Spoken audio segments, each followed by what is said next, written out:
It all started with small hints, details that were almost imperceptible, but persistent enough to pique my curiosity and plant a seed of doubt in my mind. Emily, my beloved wife, with whom I shared so many years of happiness, suddenly felt different. Her eyes, once bright and open, now fluttered and averted when our gazes met. She began to spend more time on the phone, always pulling away to take a call or reply to a text. When asked who it was, she would give vague answers such as, just a friend or a coworker.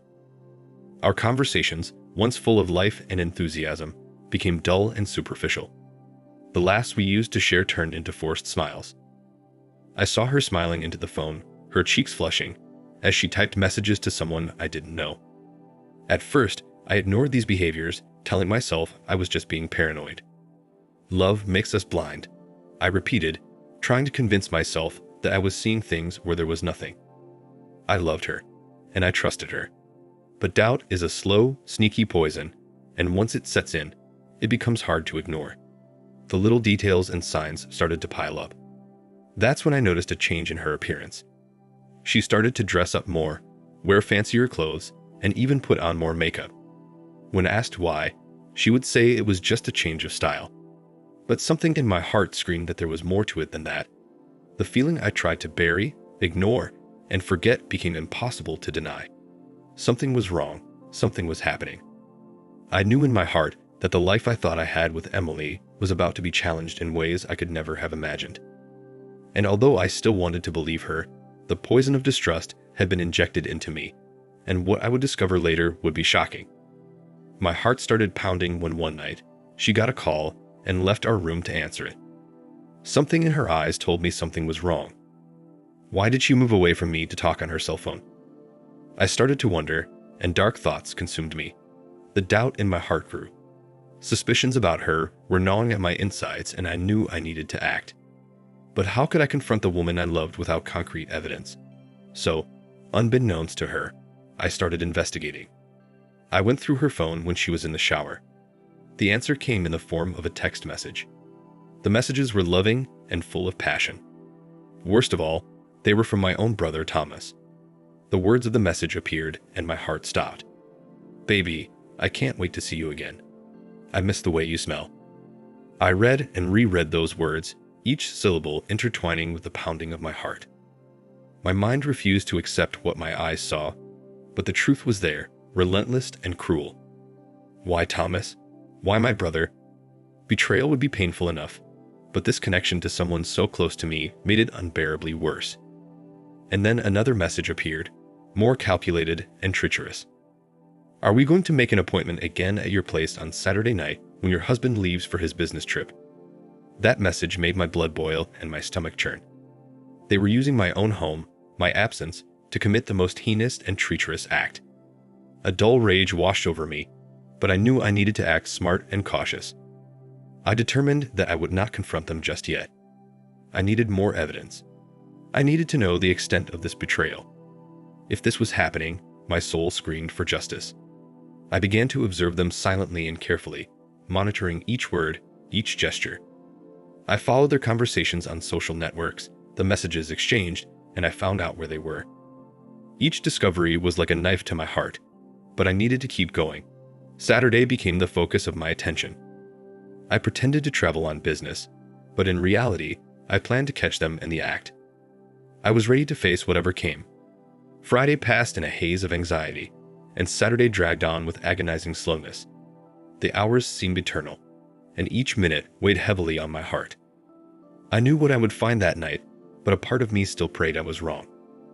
I installed a hidden motion camera, which I had gotten the previous days in the bedroom, ensuring it captured every detail of the betrayal. The equipment was on and connected to my phone, and I, hidden in another room, waited with my heart pounding. Night fell, and the silence in my house was deafening. The air felt heavy, charged with betrayal and disappointment. Emily and Thomas arrived. The sound of their laughter echoed through the house, and I cringed, feeling a searing pain in my chest. They entered the room, and the camera captured every movement, every knowing look, every treacherous gesture. The love I thought was mine was there, being shared with my own brother. But what came next shocked me even more. Between kisses and caresses, They started talking about something much more sinister, a plan to rob me, to seize my fortune. Every word was like a punch to my stomach. The betrayal of love was terrible, but this new revelation made me feel utterly helpless and vulnerable. I listened, petrified, to the detailed plan of how they were going to deceive me and use lies and manipulations to take everything I had built.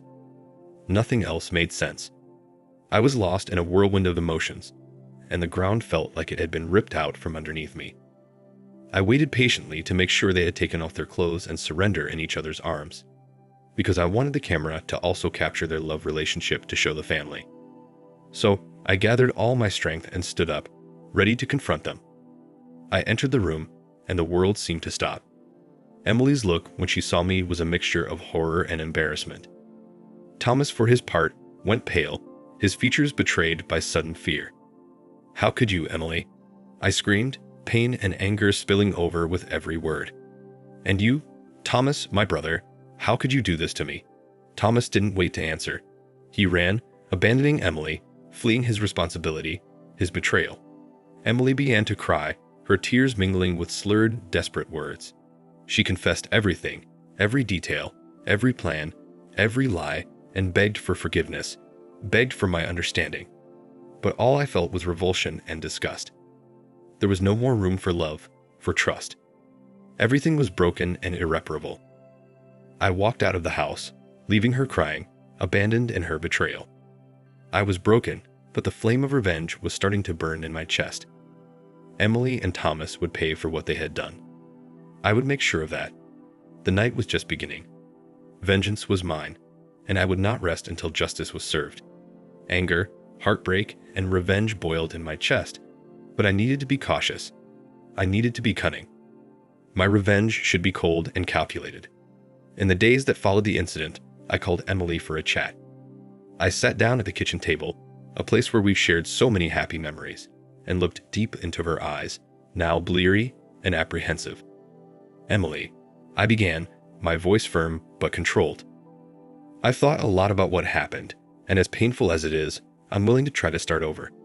She gasped, her hands shaking. Would you really do that? Would you forgive me?" I forced a smile, the mask of sympathy. "Yes, but I want to strengthen the union of our families. Let's have a meeting, a celebration, to show everyone that we are together and strong." She nodded, tears glistening in her eyes, hope rising in her heart. The meeting was planned with meticulous care. I invited all close friends, family, and of course Thomas. Every detail, every moment was thought to lead to the climax of my revenge. Everyone came and the house was full. Smiling faces, laughter, toasts, the aroma of the food, and the soft music all added to the festive atmosphere. I watched, my stomach tight, my mind focused. The time was coming. When the moment seemed perfect, I raised my glass and asked for everyone's attention. "Dear friends and family," I began, my voice thick with emotion. "We are here to celebrate and strengthen our union, but first I have something very special to show you all. Please look at the television." The lights went out and the screen came to life. The video began to play, and the happy faces turned into expressions of shock and horror. The betrayal was there, naked and raw for all to see. The conversations, the plan, Emily's moans, everything was revealed in agonizing detail. Screams erupted, cries, exclamations of disbelief. Emily fell to her knees, her face pale, her eyes wide with terror. Thomas tried to flee, but the judgment of those present stopped him. Fear and contempt in their eyes, I looked at them, my voice low and steady. "Did you think you could destroy me? That you could steal everything I love and still get away with it? Justice has been served. Your betrayal has been exposed, and justice will leave you with nothing when I seek my rights, Emily." My voice broke and I continued. "You, Emily, were everything to me. But you chose the path of betrayal, and now everyone knows who you really are." The night ended in chaos and despair. Emily and Thomas were thrown out of my home, their names and honor tarnished forever. All family members supported me, and later they all left. I was alone at home, emptiness and victory mixed in my chest. Revenge was complete, but unfortunately at a terrible price. But now I was free to start over, to find a love that was true and honest. And though the path ahead was uncertain, I know that somehow I would find happiness again. As for Emily, she later returned to pack most of her things and our divorce went smoothly. I have no idea where she currently stays since I cut off all means of communication. What would you have done in my place? Do you think I did the right thing by recording the act and showing the betrayal to the whole family? Thank you for watching. Like, comment, and subscribe if you enjoyed the video. Until next time, I'll see you again. Take care.